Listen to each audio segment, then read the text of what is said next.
Encantado se encuentren una vez más por acá en esta disertación donde pretendemos abordar el espinoso tema de lo que se ha venido denominando el abono para el cómputo de pena por detención domiciliaria.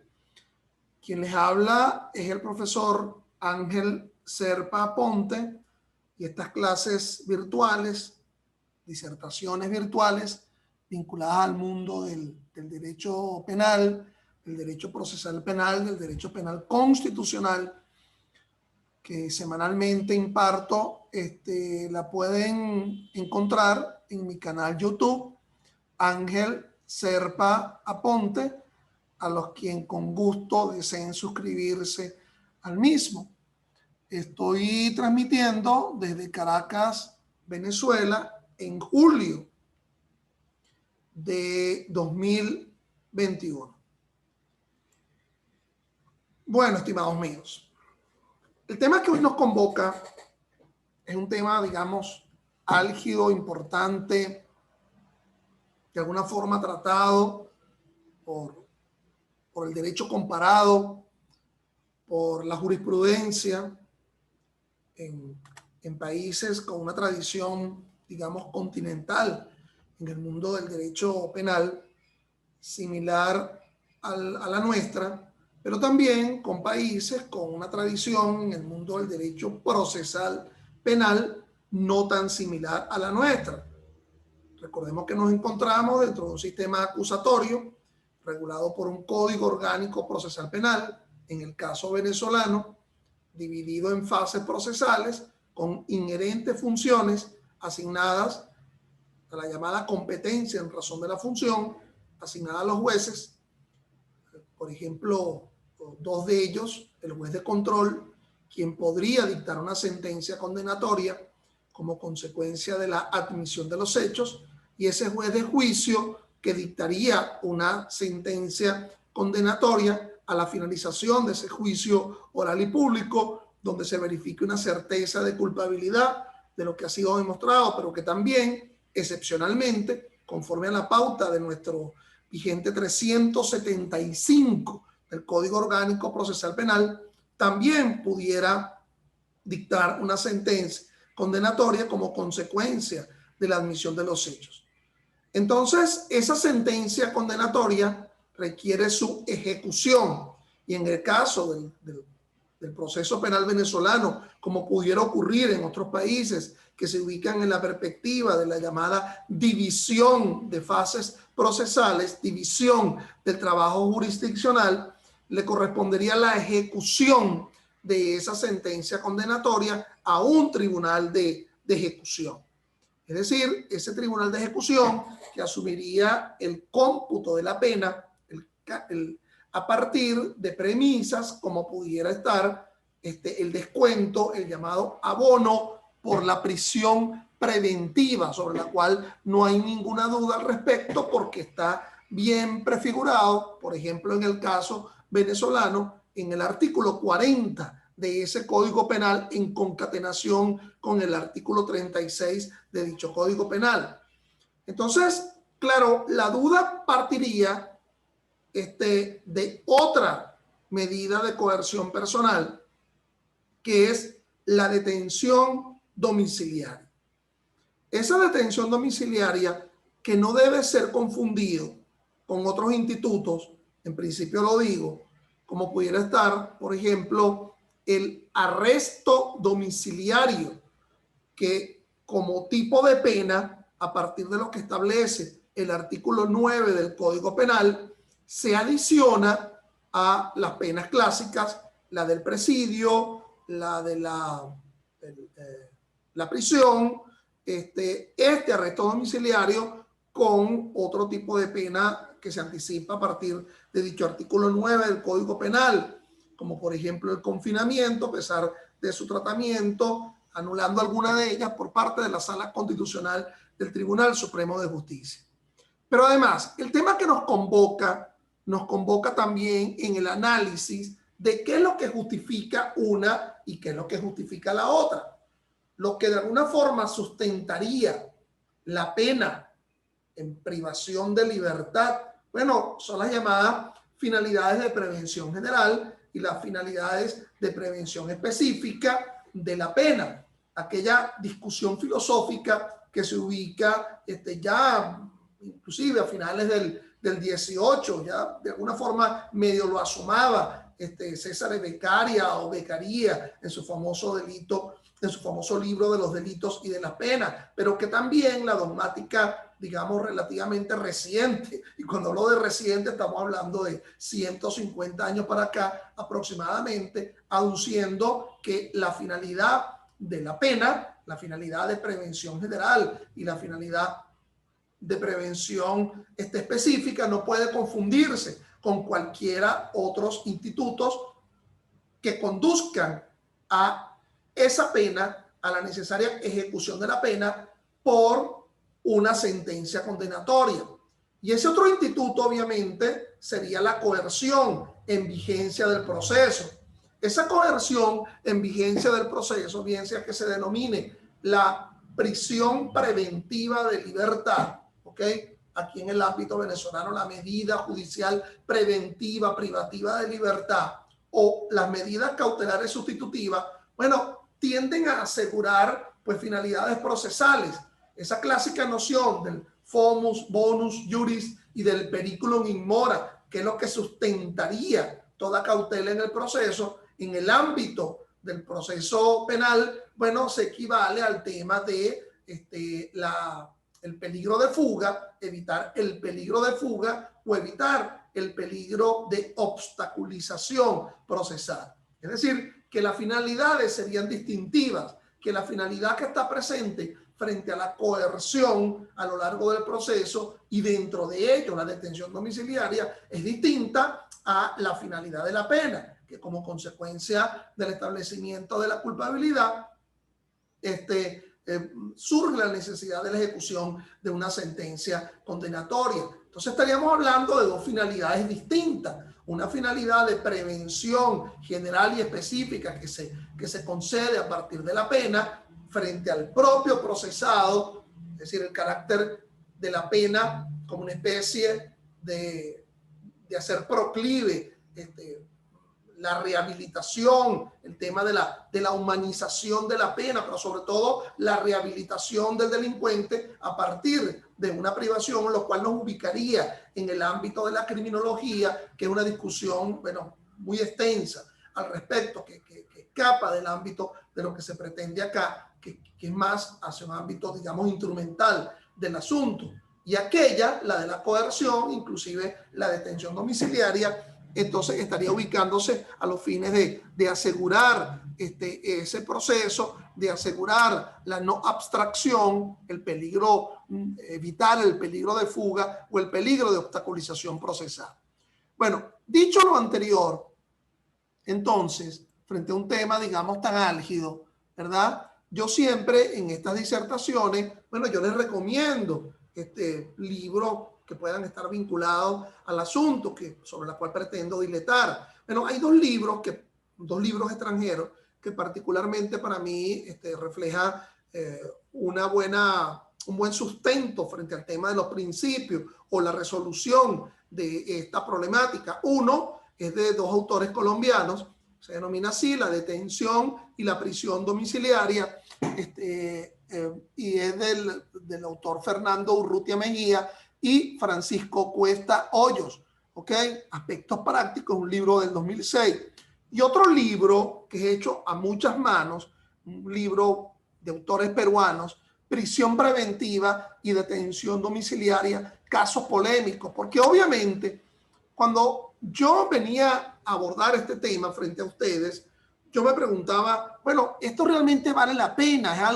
¿Es algo común que se verifica dentro de la delincuencia común, dentro de los casos que generalmente llegan a los tribunales? ¿O es un caso que está vinculado exclusivamente al tema del procesamiento de causas políticas, del procesamiento de imputados, de procesados, de contenido político? Bueno, el tema de la detención domiciliaria, bueno, ya saben ustedes que juega un papel fundamental en esta Latinoamérica tan conflictuada, de muchos países en donde inclusive importantes magistrados, mandatarios de esos países, pero terminan su ejercicio público más bien es con prisiones por sentencias condenatorias, por delitos de corrupción vinculados al patrimonio público, pero que en el interín se ha verificado una detención domiciliaria. Bueno, los casos sobran, ¿ok? Por ejemplo, en el caso venezolano, abordar el único penado, que es el presidente Carlos Andrés Pérez, allá en los años 90, con otro código procesal penal, que es el Código de Enjuiciamiento Criminal. Pero ojo, allí no debe confundirse porque ese arresto domiciliario que surgiría como pena se daba en la condición de mayor de 70 años del presidente que fue enjuiciado, lo cual contempla nuestro Código Penal ya como una pena.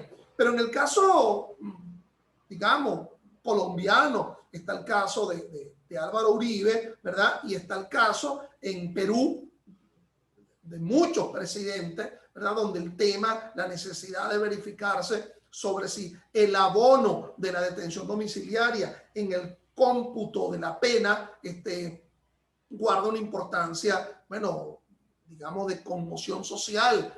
Hay que ver, pues, el caso de Ollanta Humala, el caso de Kuczynski, el caso del difunto presidente Alan García y de otros muchos presidentes, ¿verdad? En el caso peruano, donde se plantea este tema que es de mucha significación. Bueno, entonces esos dos libros los recomiendo particularmente para el análisis de esta problemática. Ahora bien, vamos a asumir la referencia normativa del asunto, porque esto no se puede abordar sin acudir a pautas expresas, pautas adjetivas y sustantivas que regulen el asunto.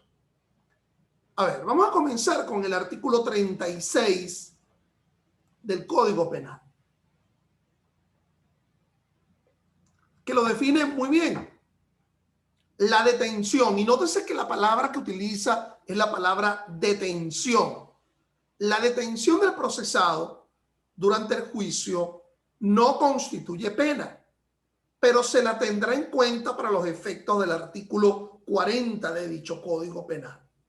Entonces, bueno, habla de la palabra detención, lo cual implica que no se puede dar una libertad locomotoria extensa, general, que es la que se ubica en el ámbito de quedar detenido dentro de ese compartimiento, dentro de esa morada en la cual la libertad plena locomotoria pues no se verifica.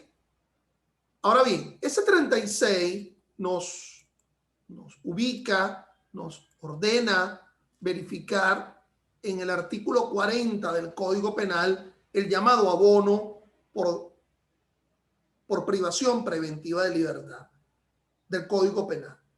En las sentencias condenatorias a pena de presidio se computará a favor del reo la detención transcurrida después de 5 meses de efectuada. Esto no debe ser entendido, ¿verdad?, que solamente después de los 5 meses de efectuada es que ese lapso debe ser tomado en cuenta, sino que se va a tomar en cuenta a los fines de la rebaja, de la reducción, solo cuando esa detención, digamos, procesal supere a los 5 meses, con lo cual el cómputo será a partir del primer día de dicha detención procesal.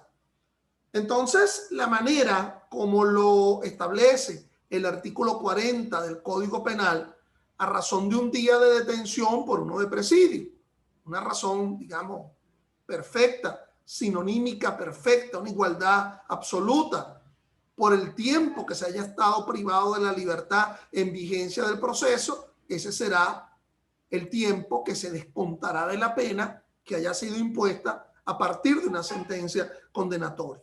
Bien sea que dicha sentencia condenatoria sea por la admisión de los hechos, artículo 375 del Código Penal, o sea a la finalización del juicio oral y público, en la cual se verifica una certeza de culpabilidad por la apreciación de pruebas. En los demás casos, El tiempo de la detención en favor del reo, continúa el artículo 40 del Código Penal, se computará así: un día de detención por otro de prisión, con lo cual hay una relación netamente igualitaria entre prisión y presidio como privación efectiva de libertad a los efectos del descuento de la pena. Pero nótese cómo la diferencia viene a partir del arresto. 1 por 2 de arresto, 1 por 3 de relegación a colonia penitenciaria, 1 por 4 de confinamiento o de expulsión del espacio geográfico de la República y 1 por cada 15 unidades tributarias. Nótese ustedes que hay una igualación entre prisión y presidio en lo que atañe al descuento de la pena por el tiempo que se ha estado privado de la libertad en vigencia del proceso por delito imputado que conlleve una pena presidiable o una pena prisional. Por otra parte, el artículo 242 del COP, define casi lacónicamente la detención domiciliaria. Siempre que los supuestos que motivan la privación judicial preventiva de libertad puedan ser razonablemente satisfechos con la aplicación de otra medida menos gravosa para el imputado o imputada, el tribunal competente de oficio o a solicitud del Ministerio Público del imputado deberá imponerle en su lugar, mediante resolución motivada, alguna de las medidas siguientes: la detención domiciliaria en su propio domicilio o en custodia de otra persona sin vigilancia alguna o la que el tribunal ordene. Nótese que esa detención domiciliaria comparte rasgos comunes con la medida judicial preventiva privativa de libertad descrita en el 240 del Código Orgánico Procesal Penal. En primer lugar, tiene que ser motivada. Tiene que ser motivada con respecto al delito que no esté evidentemente prescrito, la existencia de los fundados elementos de convicción que sustenten el porqué de una prisión preventiva o de una detención, y por qué no decirlo, el peligro de fuga o de obstaculización procesal. Es decir, vayámonos al último, el peligro de obstaculización procesal. Si hubiese ese peligro de obstaculización procesal, pues evidentemente no se ubicara la detención domiciliaria. Es decir, lo que se quiere significar con el asunto es que con la detención domiciliaria se obraría con la misma finalidad de evitar obstaculizaciones en la vigencia del proceso. Pero además que habla de la palabra detención, la palabra detención. Si uno dijese, ¿cuál será la gran diferencia gramaticalmente entre una medida judicial preventiva privativa de libertad? No existe algún tipo de diferenciación en el 236 y en el 240. De igual forma, hay una detención. Es decir, la detención como etimológicamente se pudiera verificar a partir de cualquier diccionario. Es decir, la detención como evitar un desplazamiento, cualquier circunstancia que evite un desplazamiento de contenido personal. Entonces, el concepto de detención ubicada en la noción gramatical del asunto. Por otra parte, el 474 del Código Penal establece que el Tribunal de Ejecución practicará el cómputo y determinará con exactitud la fecha en que finalizará la condena. Por lo tanto, el descuento tendría que ser atribuible al Tribunal de Ejecución, conforme a la pauta del 474, bien sea que se descuente o que se deje de descontar. Es decir, el descuento de la pena, del lapso de la pena por una prisión, por una privación de libertad, por una detención en vigencia del proceso, en cabeza del juez de ejecución. Fíjense que frente al tema de el abono del arresto domiciliario en el cumplimiento de la pena, Bueno, obviamente que el sustento general es que hay una limitación en el derecho a la locomoción de la persona, porque aunque no se encuentre dentro de un sitio de reclusión, lo está en el propio domicilio del que no se puede salir libremente. Ahí el concepto de apostamiento, de ser vigilado por la autoridad, juega un papel tan similar como el que se haya mantenido en detención domiciliaria, aunado al hecho que por la tecnología existe la llamada detención electrónica. Bueno, pero ¿cómo es eso de la detención electrónica? Bueno, nada menos y nada más que los compartimientos en los cuales virtualmente se ubica, se determina que alguien se sigue manteniendo detenido dentro de su domicilio sobre la base de la información que envían estas pulseras, estos anillos, ¿verdad? En las extremidades de los detenidos de forma domiciliaria, que conduce a afirmar que se encuentra en una reclusión, en una morada. Bueno, yo les hablaba a ustedes del libro a muchos autores, en donde prácticamente esos autores peruanos, la mitad abona la tesis de la necesidad del descuento de la detención domiciliaria y otros negándolo, pero sobre todo por criterios que surgen del máximo tribunal peruano, que es un país que ha tenido mucha incidencia frente al tema de la detención domiciliaria de altos funcionarios públicos. Veamos la sentencia de la Corte Suprema Peruana, la 264, del 21 de junio del año 05. El arresto domiciliario no es una pena privativa de libertad, sino una medida cautelar cuya finalidad es asegurar un mejor control sobre el imputado con orden de comparecencia restringida. En consecuencia, no es posible acumular el tiempo de detención que mantuvo una persona procesada al periodo de arresto domiciliario posterior a su excarcelación para generar con ello su conversión. Es decir, bajo ese criterio de 2005, vinculado a un expresidente de la República peruano, se niega esa posibilidad. Por cierto, hay otro fallo de la misma Corte Suprema Peruana, el 1048 del 3 de julio del año 06. Si bien implican una limitación seria a la libertad de locomoción, para efecto del cómputo de la pena no puede sumarse en un mismo plazo el de la detención preventiva y el de la detención domiciliaria. Ustedes dirán, bueno, pero ¿y en el caso venezolano? Lo primero que hay que abordar es que el tema no ha sido tratado en el caso venezolano. No ha sido abordado por decisiones del Tribunal Supremo de Justicia, ni en la Sala de Casación Penal, ni en la Sala Constitucional. Es decir, es una interpretación a realizarse a futuro, como quien dice, al eje ferenda en el caso de los cambios normativos.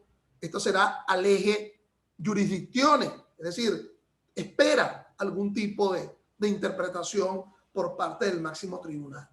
Profesor, pero si se ha tratado el tema de la detención domiciliaria y la posibilidad de, por ejemplo, el efecto suspensivo de la libertad cuando lo que se dicta es la detención domiciliaria, pues ciertamente sí se ha tratado el tema de equiparar, por ejemplo, la detención domiciliaria a la prisión preventiva de libertad y los efectos que se generan frente a el efecto suspensivo de la libertad. Pero repito, la interpretación, la hermenéutica, bien sea de la Sala Constitucional o de la Sala de Casación Penal, sobre la posibilidad del abono, es decir, del descontar el tiempo en detención domiciliaria de la pena que se haya impuesto, no ha sido tratado, no ha sido interpretado. Lo tendríamos que deducir a partir de diferentes fallos. Algo así como interpretar lo interpretado. Y con mucho más razón, si algunos de estos criterios provienen de la propia Sala Constitucional, que se dice que es el máximo intérprete del sentido y alcance de normas, principios y valores, y que más que jurisprudencia que tendría que ser ratificada en el tiempo para saber si es pacífica y constante, tendríamos jurisdatio, ¿ok? Entonces, el tema de la sala constitucional y la detención domiciliaria, bueno, se despacharía en determinados fallos, aquí lo tienen ustedes, que reafirman una tesis. Por ejemplo, en el expediente 236 del año 01, el 4 de abril del año 01, comienza esta andanada de interpretación de la Sala Constitucional frente al tema de la detención domiciliaria. La medida sustitutiva de detención domiciliaria es privativa de libertad, pues solo supone el cambio de sitio de reclusión del imputado y no la libertad del mismo. Entonces, hay dos cosas importantes a analizar. Uno que gramaticalmente lo equipara a privativa y otro que afirma el no haber libertad mediando la detención domiciliaria. En la sentencia del año 03, en el expediente 2002-1818, en la sentencia de la Sala Constitucional del 6503, pues se ratifica ese criterio del año 01. La medida cautelar de detención domiciliaria es privativa de libertad, pues solo involucra el cambio de centro de reclusión preventiva y no comporta la libertad de los mismos. Es decir, se está reafirmando de forma, como lo había yo referido, en la sentencia anterior, ¿verdad? El tema de la... Me van a disculpar que tengo un problemita aquí. Ajá, bueno, ahora sí. El tema del carácter casi sinonímico entre prisión preventiva de libertad y la detención domiciliaria. Recientemente, en el expediente 230-20 del año 2020, finales de 2020, el 1 de diciembre de 2020, la Sala Constitucional decidió: no procede el recurso de apelación con efecto suspensivo cuando se decrete en audiencia la detención domiciliaria del imputado. Y obviamente no debería proceder porque no hay una libertad que haya sido afirmada por el tribunal y que se suspende es con la apelación, sino que hay una privación de libertad. Pero continúa el fallo afirmándonos que el mismo criterio anterior, la medida de detención domiciliaria no es más que la privativa de libertad del mismo, pues únicamente cambia el sitio de reclusión de la misma. Con estos tres fallos de la Sala Constitucional del Tribunal Supremo de Justicia, aunque no resuelve el problema del abono del tiempo en detención domiciliaria al cómputo de la pena impuesta en una sentencia condenatoria, está reiterando, es decir, hay como una especie de jurisdatio reiterado, hay una condición pacífica en el criterio, no hay cambios. Nótese que estamos hablando de una interpretación en el año 1 en vigencia en aquel momento para la fecha del fallo del Código Orgánico Procesal Penal del 00 de 2000, y en esta última, la de 2020, estamos hablando del Código Orgánico Procesal Penal de 2012, el código que está vigente. Es decir, que los cambios normativos en el Código Orgánico Procesal Penal no han amilanado de alguna forma, no han morigerado el criterio de la Sala Constitucional como máximo intérprete, aduciendo que el tema ya es un tema constitucional y no tanto instrumental, procesal penal o penal propiamente dicho, porque está vinculado a la libertad, artículo 44 de la Constitución. Y las restricciones de la libertad han de ser unas restricciones en las cuales no exista la menor duda razonable. Hay un problema de duda razonable, hay un problema de indubio pro reo en la aplicación del concepto. Bueno, ¿por qué? Bueno, porque fíjense que la Sala Constitucional está hablando de que se equipara la prisión preventiva de la libertad y está hablando de pérdida de la libertad en la detención domiciliaria. Y si el 40 del Código Penal, por vía del 36 del Código Penal, nos está obligando al descuento, tomando en cuenta, porque la palabra es expresa, la privación de libertad durante el proceso, entonces el andamiaje de interpretación está obrando mayoritariamente a una interpretación que sea mucho más favorable a aceptar la detención domiciliaria, el lapso, el tiempo de la detención domiciliaria, como un tiempo que tendría que descontarse del cómputo de la pena que en definitiva se haya impuesto en base a estos argumentos. Sigamos. La Sala Constitucional, en la sentencia 601 de abril del año 05, nos indica: cuando una medida de coerción personal y en especial la de privación preventiva de libertad exceda el límite de 2 años, la prórroga que excepcionalmente haya sido acordada, el juez debe pronunciarse sobre el decaimiento de la medida cautelar sin realizar una audiencia oral. Es decir, con lo cual se está abonando el tema inclusive de la necesidad que hasta la detención domiciliaria sea tratada bajo el tamiz, bajo el prisma del principio de proporcionalidad. Ese principio de proporcionalidad que conduce a asumir interpretaciones restrictivas. Veamos lo que nos dice el 476, del Código Penal. Se descontará de la pena a ejecutar la privación de libertad que sufrió el penado durante el proceso. Se descontará también la privación de la libertad sufrida por el penado en el extranjero en un procedimiento de extradición con fines de ejecución penal. Para los efectos del cómputo, del cumplimiento de parte o de la totalidad de la pena impuesta, así como para el otorgamiento de cualquier beneficio o medida solicitada por un condenado, no se tomarán en cuenta las medidas restrictivas de la libertad, sino única y exclusivamente el tiempo que haya estado sujeta realmente la persona a medida de privación judicial preventiva de libertad. En consecuencia, solo se tomará en cuenta el tiempo que el penado hubiera estado efectivamente privado de la libertad. Sí, pero fíjense que hay dos conceptos allí importantes. Se habla de privación de la libertad, a ejecutar la privación de la libertad que sufrió el penado durante el proceso. Y 3 sentencias, por no decir más, de la Sala Constitucional, máximo intérprete de la constitucionalidad, afirman que la detención domiciliaria es una privación de la libertad, y lo reitera, privación, pero además asumiendo la noción de pérdida de la libertad.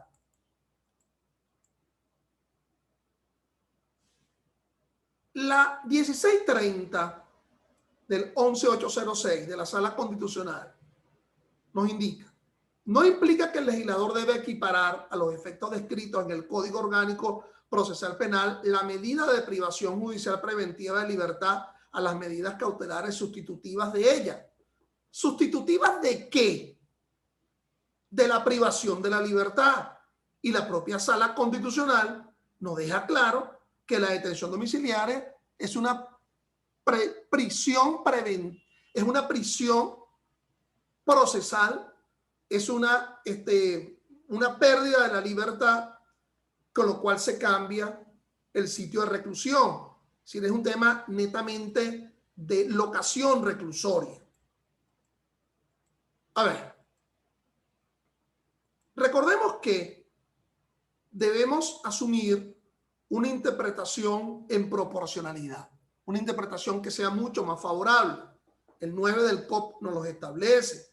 Las disposiciones de este código que autorizan preventivamente la restricción de la libertad o de otros derechos del imputado o de su ejercicio tienen carácter excepcional. Nótese la palabra, restricción de la libertad, la misma palabra que utiliza el 476 del Código Orgánico Procesal Penal, y se ordena una interpretación restrictiva, lo cual reafirma el 230 en su encabezado. No se podrá ordenar una medida de coerción personal cuando esta parezca desproporcionada en relación con la gravedad del delito y las circunstancias de la comisión. Entonces, bueno, si lo que estaría sustentando la detención domiciliaria es el mismo sustento de la prisión preventiva de la libertad, porque es un tema de fomus bonus juris, es decir, de apariencia de derecho y de peligro procesal periculum in mora, las mismas limitantes las iría a asumir quien se encuentre en detención domiciliaria o privado de la libertad en un centro reclusorio. Hay tres posturas, mis estimados, en definitiva, tratando de concluir el asunto, frente a el tema de la detención domiciliaria y su abono en el cumplimiento de la pena. La primera postura es que la privación preventiva de libertad y la detención domiciliaria son equiparables y por lo tanto el juez de ejecución debe hacer el descuento que establece el 40. A esta primera tesis la podríamos aunar con estos criterios que se mantienen pacíficos por parte de la Sala Constitucional, equiparando detención domiciliaria a privación preventiva de libertad y afirmando la ausencia de libertad del detenido de forma domiciliaria.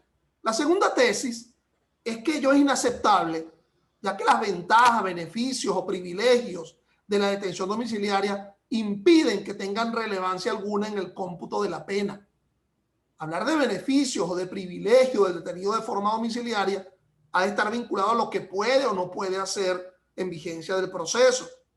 Y obviamente que las mismas limitantes estarían presentes frente al que está en detención domiciliaria, algo así como, y yo les quise colocar este fondo, ¿verdad? El que se dice, bueno, tendrá una cama, tendrá una computadora, pero fíjense en la manera como está recluido en su ámbito. Y la tercera tesis, que es muy interesante, que me hace por parte de la doctrina, solo abonar para aquellas personas que objetivamente, por su edad, salud, incapacidad física, conduzca a ser más benévolo en el cómputo de pena, porque los efectos que hicieron posible la detención domiciliaria se mantendrán igual ahora siendo penado.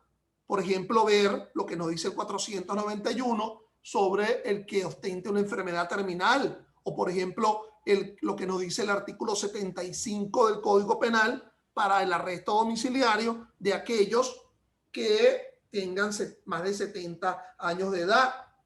Es decir, si en vigencia del proceso se estuvo con una detención domiciliaria, bueno, obviamente ese tipo de detención domiciliaria el tiempo debería descontarse a los efectos de una condena cuando la persona sea condenada a privación de libertad, pero tenga las mismas limitantes etarias.